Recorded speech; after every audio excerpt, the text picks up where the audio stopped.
wabarakatuh. Perkenalkan, nama saya Marta Ardiansyah.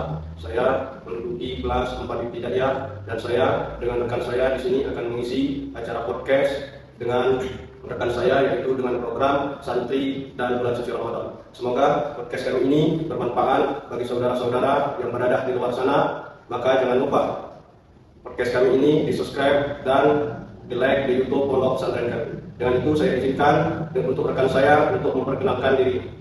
Baiklah, Assalamualaikum warahmatullahi wabarakatuh.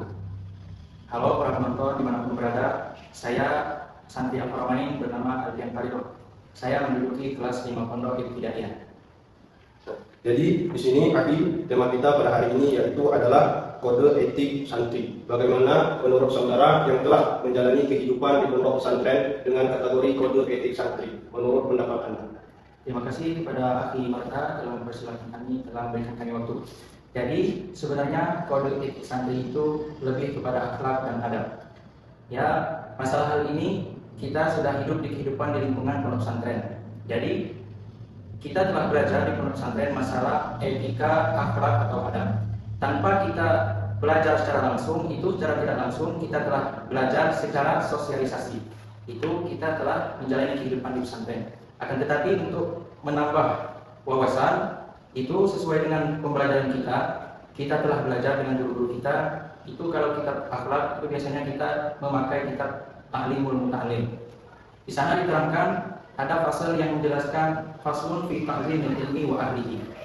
Jadi yang pertama sebelum itu kita harus tahu bahwasanya kita menuntut ilmu itu supaya kita mendapatkan ilmu. Yang pertama itu kita harus menghormati ilmu, mengagungkan ilmu. Bagaimana? Ya, belajar dulu, baca kitab menghadap kiblat, pegang kitab dengan lurus dan lain sebagainya. Yang kedua, kalau kita ingin mendapatkan ilmu, itu kita harus menghormati ahli ilmu atau ulama. Kenapa? Karena Imam Syirazi pernah berkata, kata beliau, seandainya kalian ingin anak-anak kalian, cucu kalian menjadi orang yang alim, menjadi orang yang berguna, itu kalian harus menghormati ilmu dan ahli ilmu. Jadi kita harus menghormati ilmu dan ahli ilmu. Siapa ahli ilmu? Itu adalah para ulama. Walaupun para ulama itu bukan guru kita harus hormati beliau karena beliau mulia karena memiliki ilmu. Karena sudah diterangkan di dalam Al-Quran bahwasanya Allah Subhanahu wa taala berfirman, "Yarfa'ul ladzina amanu minkum walladzina utul ilma darajat." Bahwasanya Allah Subhanahu wa taala itu mengangkat derajatnya orang-orang yang beriman dari kamu dan orang-orang yang memiliki ilmu. Jadi yang dimaksud dari ayat suci Al-Quran yang saudara jelaskan, yang dimaksud dengan Allah mengangkat derajatnya orang yang berilmu itu bagaimana saudara?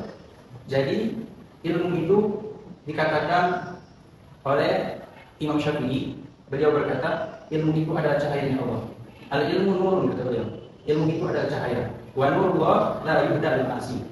Dan cahayanya Allah itu tidak akan mungkin diberikan kepada orang-orang yang bermaksiat. Jadi para ulama itu adalah orang-orang yang taat pada Allah, yang menjaga hati, bersih hatinya, menjalankan perintah-perintah Allah dan menjauhi larangan-larangannya. Makanya mereka itu diberi kelebihan keistimewaan ilmu oleh Allah Subhanahu wa taala. Dan ilmu itu tidak akan diberikan oleh Allah Subhanahu wa taala kepada orang-orang yang bermaksiat. Karena kemaksiatan itu adalah yang menyebabkan murkanya Allah Subhanahu wa taala.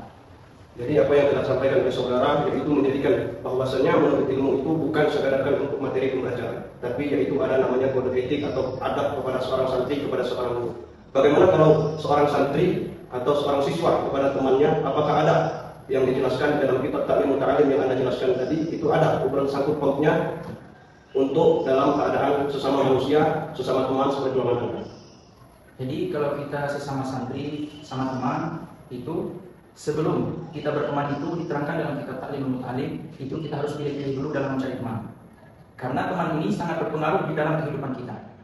Dikatakan di dalam sebuah syair bahwasanya teman yang buruk itu menularnya keburukan teman yang buruk itu kepada teman yang baik itu sangat cepat. Dikiaskan di sana seperti bara api yang diletakkan di atas abu, maka bara api itu akan padam karena abu tersebut. Itu pun dengan orang yang bodoh, dengan orang yang enggak baik. Kalau kita berteman dengan orang yang baik, maka keburukan mereka akan menular dengan kita dengan sangat cepat. Jadi betul kata yang apa yang sudah jelaskan. Saya pernah dengar kata-kata, barang siapa yang bertemannya dengan teman orang yang jual parfum, maka dia akan mendapatkan wanginya. Barang siapa yang berteman dengan tukang tempat atau tempat alat pisau atau lain sebagainya, itu mendapatkan baunya. Jadi apa yang Anda jelaskan bisa membukakan wawasan bagi seseorang ketika berpemikiran tentang siswa itu bukan sesuatu untuk belajar, tapi dalam keadaan dasar pun diajarkan. Jadi bagaimana dalam Anda menghadapi jika ada teman Anda yang iri atau sering menghina atau mengolok-olok saudara? Bagaimana saudara menanggapi dari olokan tersebut? Sebenarnya namanya kita ini manusia ya. Dikatakan manusia itu, kita itu adalah makhluk sosial, makhluk yang tidak bisa hidup sendiri. Jadi keterpakuan kita, kebutuhan kepada orang lain itu pasti ada. Dan di dalam pergaulan kita dengan orang lain itu pasti ada pergaulan yang baik dan pasti juga ada yang tidak baik. Dan ketika kita pergaulan kita dianggap nggak baik oleh orang lain, kita terkadang diolok-olok, diejek dan lain sebagainya. Dan untuk menghadapi teman yang seperti ini, kita tidak perlu ejek balik, tidak perlu diolok-olok kembali. Akan tetapi yang pertama, kita harus hadapi dengan senyum. Tidak perlu baper, tidak perlu dibawa perasaan. Yang penting dianggap seperti angin lewat aja. Nanti ia akan puas dengan sendirinya karena tidak ada respon dari kita. Jadi apabila pendapat dari saudara, betul kata pepatah, jika api dibalas dengan api maka api tersebut tidak akan pernah padam. Tapi jika api dibalas dengan air, sesuatu amarah jadi padam. Maka dengan Anda melewati suatu rintangan, artinya itu ada rintangan di dalam ketika Anda menuntut ilmu, pasti ada hinaan, caci makian dari teman-teman Anda sendiri. Maka dengan itu apakah ada cerita hikmah yang disampaikan oleh alim ulama yang pernah memotivasi diri Anda dalam adab kepada seorang guru dan sesama teman Anda sendiri? Kalau untuk cerita itu, saya pernah dengar dari guru-guru kita, itu ada cerita seorang ulama, yang mana ulama ini tak asing lagi di kalangan santri. Dan salah satu kitabnya malah kita pelajari di Pondok Pesantren Al-Haramain setiap hari Jumat bersama Abu Yahya, yaitu kitab Ihya Ulumuddin. Beliau bernama Al-Imam Ghazali, Hujjatul Islam. Jadi beliau ini berguru kepada Al-Imam Al-Atiqi. Hikayat beliau ketika ingin belajar dengan Imam Al-Atiqi, beliau datang kepada Al-Imam Al-Atiqi. Dan ketika itu beliau ingin belajar dengan Imam Al-Atiqi. Untuk menguji keseriusan niat Imam Al-Ghazali belajar, Imam Al-Atiqi menyuruh beliau untuk membersihkan lantai. Kata beliau, wahai Ghazali, bersihkan lantai itu dulu. Kemudian Imam Ghazali bersegera untuk mengambil sapu. Akan tetapi langsung disuruh oleh Imam Al-Atiqi, bersihkan dengan tanganmu sendiri, kata beliau. Dan tanpa ragu, beliau langsung membersihkan lantai itu dengan tangannya sendiri. Dan di sisi lain, beliau pernah juga disuruh membersihkan kotoran di atas lantai. Kata beliau, wahai Ghazali, bersihkan kotoran itu. Kemudian beliau tanpa ragu langsung melepas baju beliau dan langsung membersihkan kotoran itu dengan bajunya. Dan ada suatu hikayat, Imam kita, Imam Syafi'i, salah satu imam mazhab kita, beliau berguru kepada Imam Malik. Pada saat itu, Imam Malik sedang tertidur ketika sedang mengkaji kitab. Dan ketika Imam Syafi'i ingin membalik lembaran kitabnya, beliau sangat menjaga, sangat berhati-hati supaya lembaran kitab yang dia balik itu tidak terdengar oleh Imam Malik yang sedang tertidur. Karena kalau seandainya Imam Malik terbangun karena lembaran kitab yang beliau balik itu, maka beliau seakan-akan tidak beradab kepada Imam Malik. Jadi sebegitu tingginya akhlak adab para ulama-ulama zaman dahulu kepada guru-gurunya. Makanya zaman dahulu banyak orang-orang yang menjadi ulama yang alim, yang luas ilmunya, luas pengetahuannya. Kalau apakah yang Anda jelaskan di sana di dalam kitab Ta'limut Ta'lim itu, apakah ada salah satu yang menjelaskan dalam karakteria berjalan di depan seorang guru? Tadi yang Anda jelaskan adalah suatu kategori dalam keadaan pembelajaran. Apakah ada tata cara berjalan di hadapan seorang guru? Kalau tata cara berjalan ketika kita sedang di sisi guru, sedang di hadapan guru, itu sebenarnya kita berjalan di hadapan guru itu tidak sopan. Tapi untuk cara-cara apabila kita ingin lewat di hadapan guru, itu kita disuruh untuk menundukkan setengah badan. Bahkan para ulama guru 1 meter lagi ketika beliau ingin menjumpai gurunya, beliau sudah duduk. Beliau berjalan dengan lutut. Itu akhlaknya, adabnya para ulama salaf terdahulu.